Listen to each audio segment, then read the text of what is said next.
স্নেহের ছাত্রছাত্রী, আজ থেকে তোমাদের ক্লাস শুরু হচ্ছে। তোমরা অর্থাৎ সেমিস্টার 2 বাংলা জেনারেল যারা জিই ডিএসসি এই স্টুডেন্ট যারা, তাদের জন্য আজকের ক্লাস। আমার পড়ানোর বিষয় ইউনিট 1 থেকে প্রাচীন ভারতীয় আর্য ভাষা থেকে আধুনিক ভারতীয় আর্য ভাষার বিবর্তন। এই ক্লাস নেওয়ার আগে বা মূল বিষয়ে প্রবেশ করবার আগে যে দিকটির ওপরে তোমাদের আলোকপাত করতে হবে সেটি হচ্ছে ভারতের ভাষাবর্গ। ভারতে প্রচলিত ভাষাগুলোকে কতগুলি গোষ্ঠীতে বা ভাগে ভাগ করা যায় তার একটি তালিকা তোমাদের আগে করা দরকার। ভারতে প্রচলিত ভাষাগুলোকে মূলত 4টি গোষ্ঠীতে ভাগ করা যায়। 1, ইন্দো ইউরোপীয় ভাষাগোষ্ঠীর অন্যতম শাখা ভারতীয় আর্য বা ইন্দো আরিয়ান। 2, দ্রাবিড় শাখা বা দ্রাবিডিয়ান ফ্যামিলি। 3, অস্ট্রিক শাখা বা অস্ট্রিক ফ্যামিলি। এবং 4, ভোট চীনীয় গোষ্ঠীর অন্তর্গত ভোট বর্মী শাখা, যেটা হচ্ছে টিবেটি বার্মান ফ্যামিলি। কেউ কেউ মনে করেন যে এগুলি ছাড়াও আরও এক বা একাধিক ভাষাগোষ্ঠী ছিল, সেগুলো পরে অবলুপ্ত হয়ে গেছে, লোপ পেয়ে গেছে। তবে এই সব ভাষাগুলি যেগুলো লুপ্ত হয়ে গেছে সেগুলোর কিছু কিছু শব্দ বা ইডিয়াম ভারতের ভাষাগুলোর মধ্যে প্রবেশ করেছে, এমনটাও ভাষাতাত্ত্বিকরা মনে করেন। কেননা এদের ব্যুৎপত্তি প্রচলিত ভাষাগোষ্ঠীর মধ্যে খুঁজে পাওয়া যায় না, ফলে এগুলোকে দেশি ভাষা বলে আখ্যা দেওয়া হয়।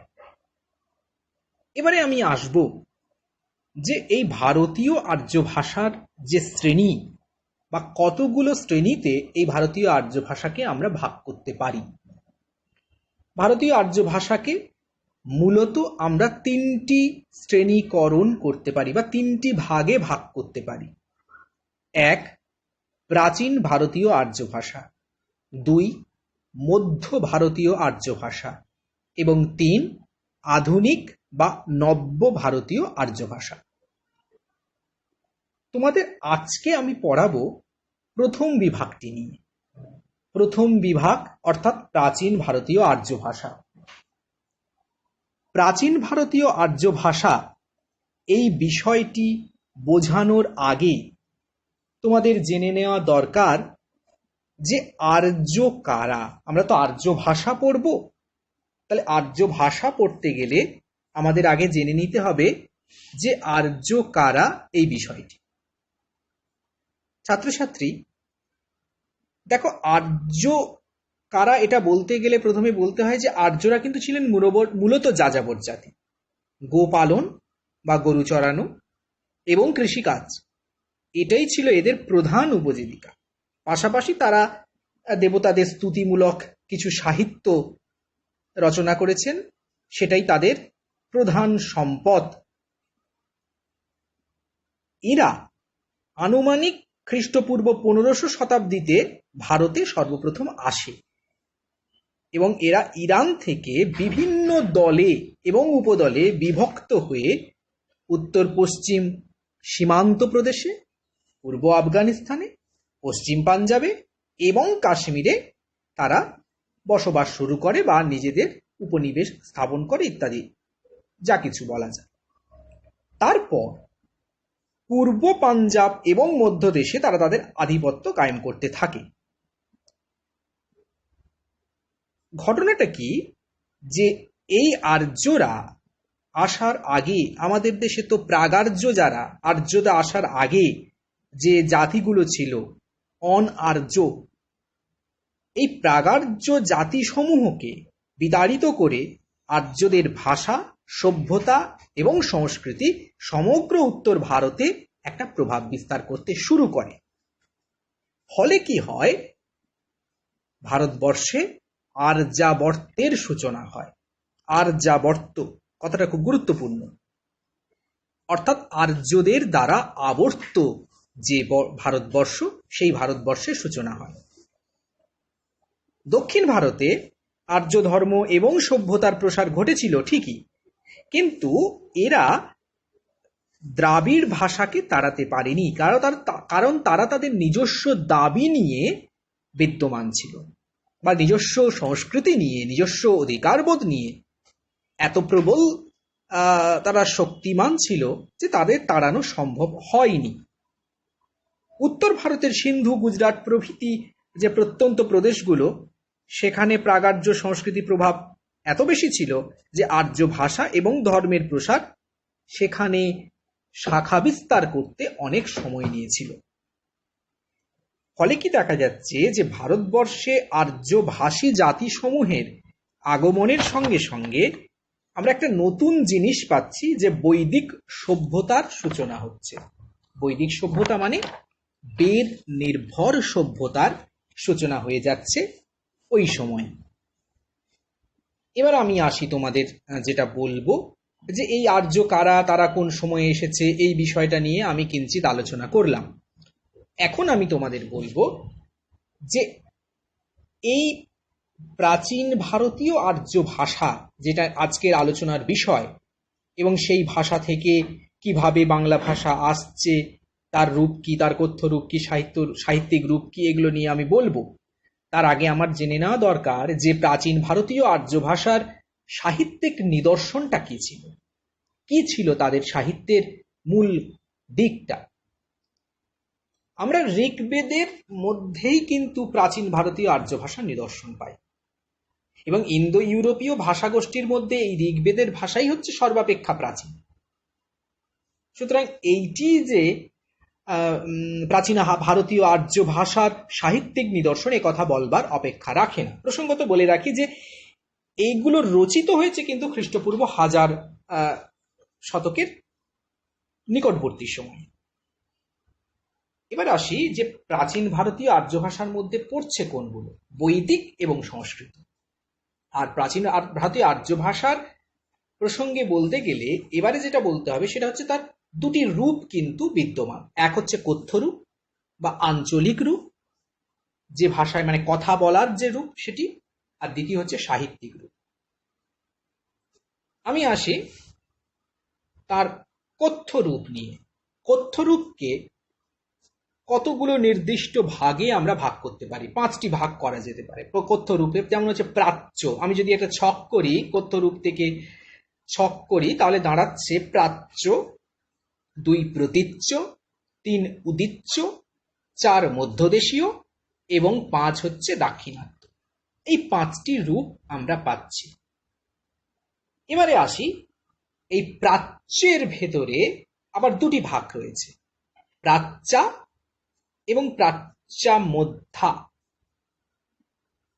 এই প্রাচ্যা এবং প্রাচ্যা মধ্যা এই 2টি ভাগ রয়েছে। আবার প্রাচ্যা থেকে আসছে মাগধী, আর প্রাচ্যা মধ্যা থেকে আসছে অর্ধ মাগধী। এবার আমি দ্বিতীয়টি নিয়ে বলি। দ্বিতীয়টি হচ্ছে প্রতীচ্য। প্রতীচ্যের ভাগ আমরা দেখতে পাচ্ছি না। তৃতীয়টি হচ্ছে উদিচ্য, যার থেকে আসছে উত্তর পশ্চিমা এবং তার থেকে আসছে পৈশাচী।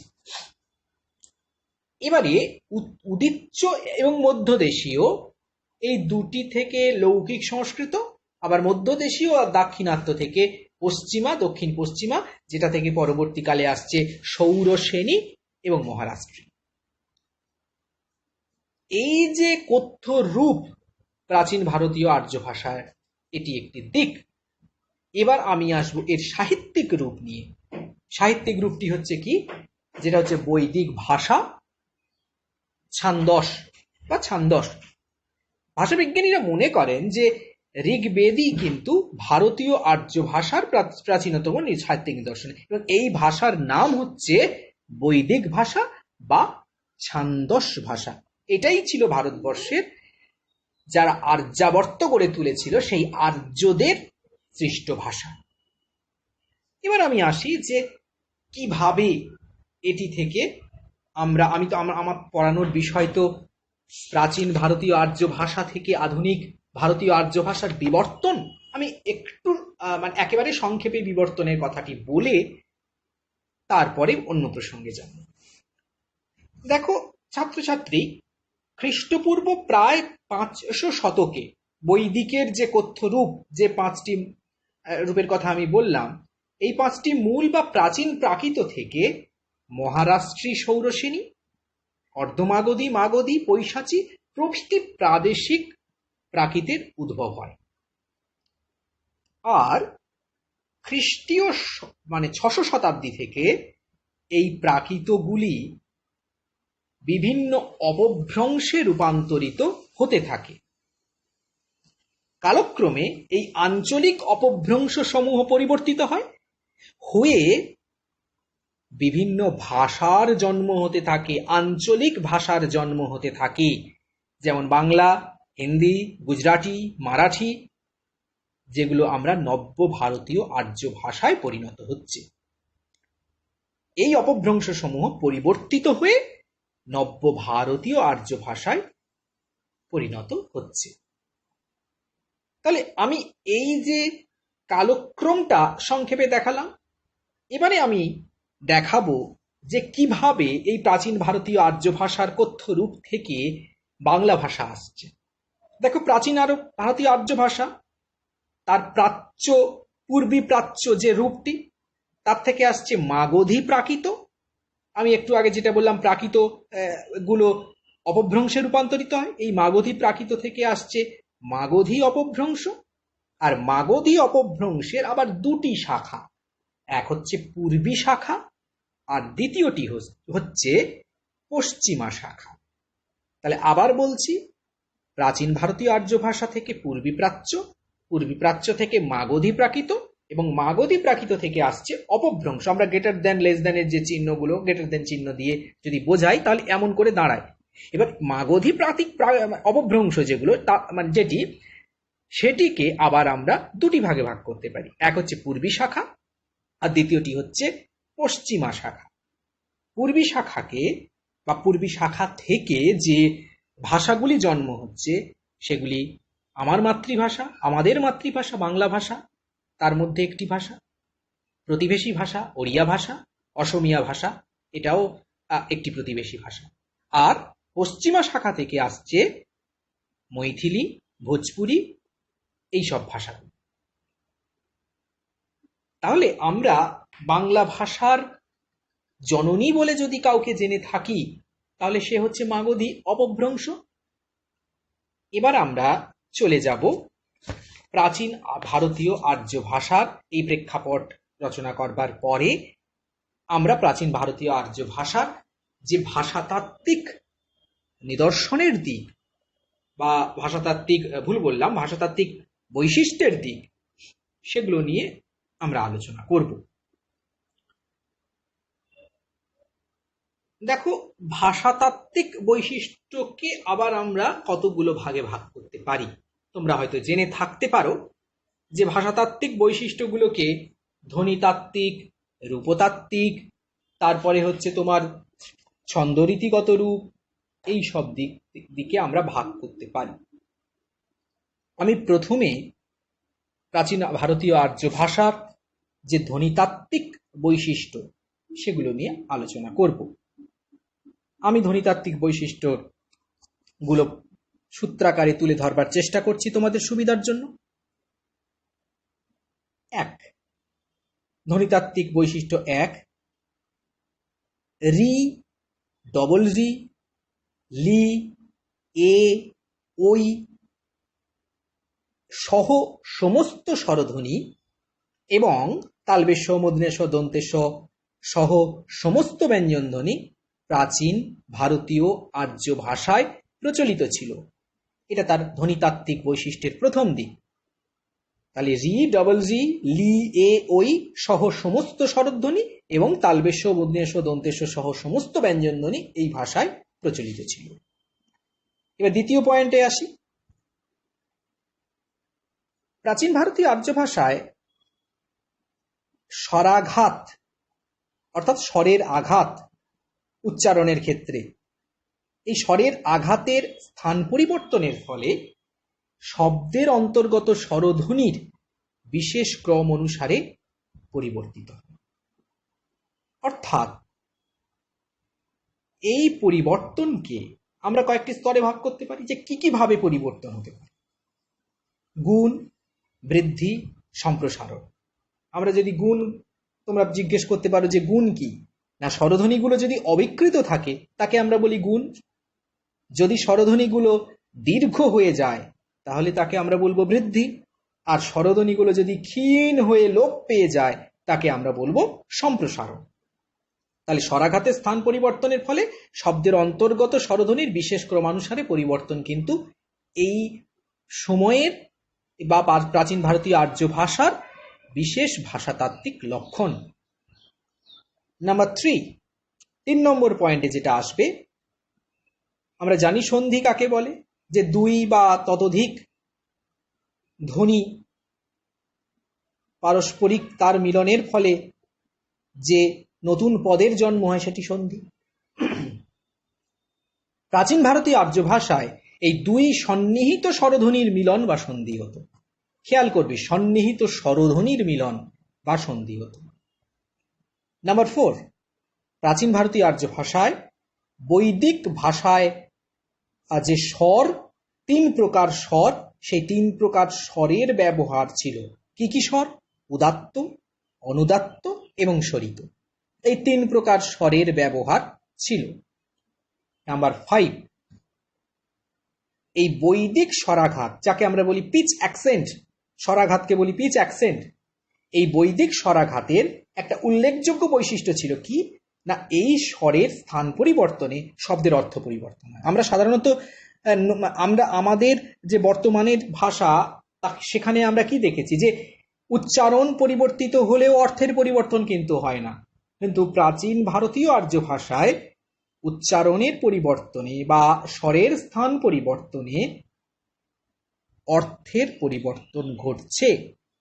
আমরা যদি আজকে বাক্সকে বলি বাস্ক, তাহলে বাক্স যা এবং বাস্ক তাই অর্থ একই বোঝায়, কিন্তু প্রাচীন ভারতীয় আর্য ভাষায় সেটা ছিল না।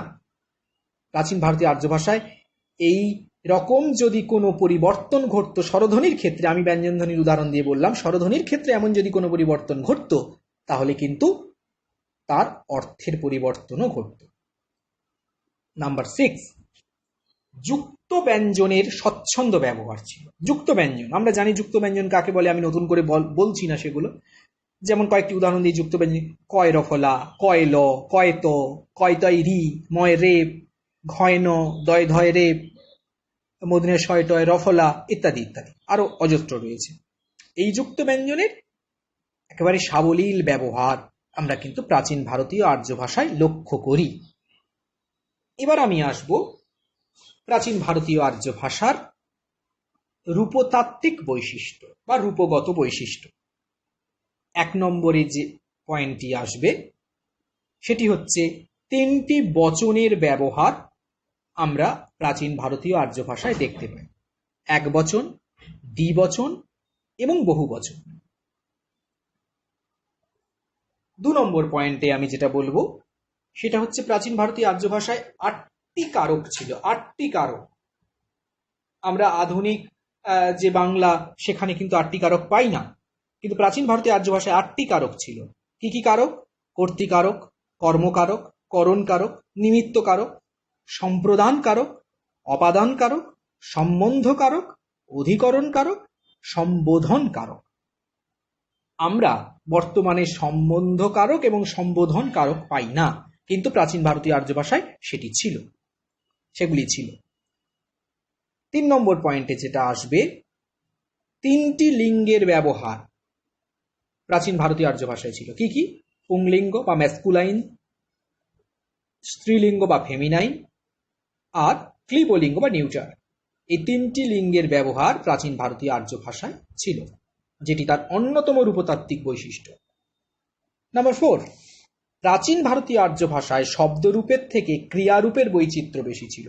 এটা কিন্তু খেয়াল করবার বিষয়, শব্দরূপের থেকে ক্রিয়ারূপের বৈচিত্র্য। কর্তৃবাচ্য কর্মভাববাচ্য, এই দুটি বাচ্চে ক্রিয়ারূপ কিন্তু পৃথক হতো। এটাও কিন্তু খেয়াল করতে হবে। তাহলে কর্তৃবাচ্য মানে অ্যাক্টিভ ভয়েস এবং কর্মভাববাচ্য বা মিডল ভয়েস, এই দুটি বাচ্চেই ক্রিয়ারূপের যে অবস্থান সেটি কিন্তু পৃথক ছিল। নাম্বার 5, ক্রিয়ার 5টি কালের ব্যবহার কিন্তু আমরা প্রাচীন ভারতীয় আর্য ভাষায় দেখি। কি কি? লট, লং, লিট, লিট, লুং, এইগুলো। এর মধ্যে লং, লিট, লুং অতীতকালে ব্যবহার হতো। তাহলে ক্রিয়ার 5টি কালের ব্যবহার কিন্তু আমরা প্রাচীন ভারতীয় আর্য ভাষায় পেয়ে যাচ্ছি।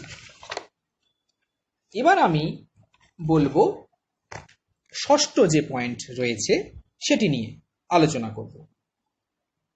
বৈদিক এই সাহিত্যে বা প্রাচীন ভারতীয় আর্য ভাষার যে ভাষাতাত্ত্বিক নিদর্শন বললাম, সেখানে প্র, পরা, অপ, আ প্রভৃতি উপসর্গগুলো যেগুলো রয়েছে সেগুলো কিন্তু স্বতন্ত্রভাবে ব্যবহৃত হতো। এগুলো কিন্তু খেয়াল রাখতে হবে। এরপরে আমি যে বৈশিষ্ট্য বলবো সেটা হচ্ছে তার বাক্য গঠনগত বৈশিষ্ট্য। বাক্য গঠন মানে বাক্য কিভাবে গঠিত হবে, তার রীতি কি হবে, তার সংস্থান রীতি কেমন হবে, সেইটা নিয়ে আমি কিন্তু এখন কথা বলবো। প্রাচীন ভারতীয় আর্য ভাষায় কর্তা, কর্ম প্রভৃতি কারক ও ক্রিয়ার বিভিন্ন রূপের বিভক্তি সুনির্দিষ্ট ছিল বলে বাক্যের মধ্যে সেগুলো যেখানেই বসুক না কেন কর্তা, কর্ম, ক্রিয়া প্রভৃতি সহজভাবে চিনে নেওয়া যায়। ফলে বাক্যের অন্তর্গত পদগুলির অবস্থান যদি ওলটপালট হয়ে যায় তাতে বাক্যের অর্থ এমন কিছু হানি ঘটতো না, এটা আমাদের মাথায় রাখতে হবে। এরপরে হচ্ছে ছন্দ রীতিগত বৈশিষ্ট্য। ছন্দ রীতিগত বৈশিষ্ট্য কি? প্রাচীন ভারতীয় আর্য ভাষায় বা প্রাচীন ভারতীয় আর্যের যে রীতি, ছন্দ রীতি, সেটা ছিল অক্ষরমূলক। অক্ষরের সংখ্যা, লঘু গুরু বিচার করে এখানে ছন্দ নির্ণয় করা হতো। এই দিকটা কিন্তু প্রাচীন ভারতীয় আর্য ভাষায় আমরা পাচ্ছি ভাষাতাত্ত্বিক একটি বৈশিষ্ট্য হিসেবে। তাহলে আজকের আলোচনায় আমি যে দিকগুলো নিয়ে আলোচনা করলাম আমি একটি সংক্ষিপ্ত সার করি।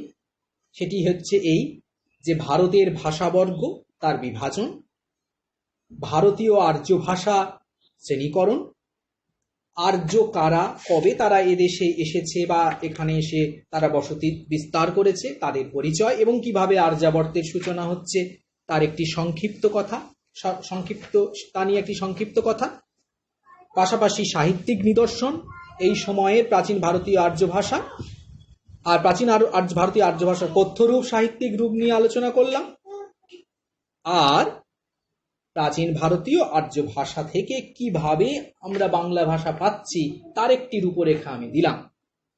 এবং সবশেষে যেটা নিয়ে আলোচনা করলাম যে প্রাচীন ভারতীয় আর্য ভাষার ভাষাতাত্ত্বিক বৈশিষ্ট্য, এই নিয়ে আলোচনা করলাম। এবারে আমি তোমাদের বলবো যে তোমরা এই প্রাচীন ভারতীয় আর্য ভাষা নিয়ে আজকের যে আলোচনা করলাম সেটা নিয়ে তোমরা একটি প্রশ্ন হতে পারে তোমাদের পরীক্ষার জন্য। সেটা কেমন হতে পারে? যে প্রাচীন ভারতীয় আর্য ভাষার সময়কাল নির্দেশ করো, প্রাচীন ভারতীয় আর্য ভাষার সাহিত্যিক নিদর্শন কি ছিল তা লেখো, এবং প্রাচীন ভারতীয় আর্য ভাষার 4টি ধ্বনিতাত্ত্বিক, 4টি রূপতাত্ত্বিক বৈশিষ্ট্য আলোচনা বা লেখো, বৈশিষ্ট্য লেখো। এইরকম করে তোমাদের পরীক্ষায় প্রশ্ন হতে পারে। আজকের আলোচনা আমরা এখানেই শেষ করছি। পরবর্তী ক্লাসে আমরা মধ্য ভারতীয় আর্য ভাষা, ভাষাতাত্ত্বিক বৈশিষ্ট্য, তার সাহিত্যিক নিদর্শন এবং মধ্য ভারতীয় আর্য ভাষা সম্পর্কিত যাবতীয় বিষয় নিয়ে আলোচনা করব। আশা করি তোমাদের ক্লাস, আমাদের এই আজকের ক্লাস তোমাদের বিশেষভাবে সাহায্য করবে। ধন্যবাদ।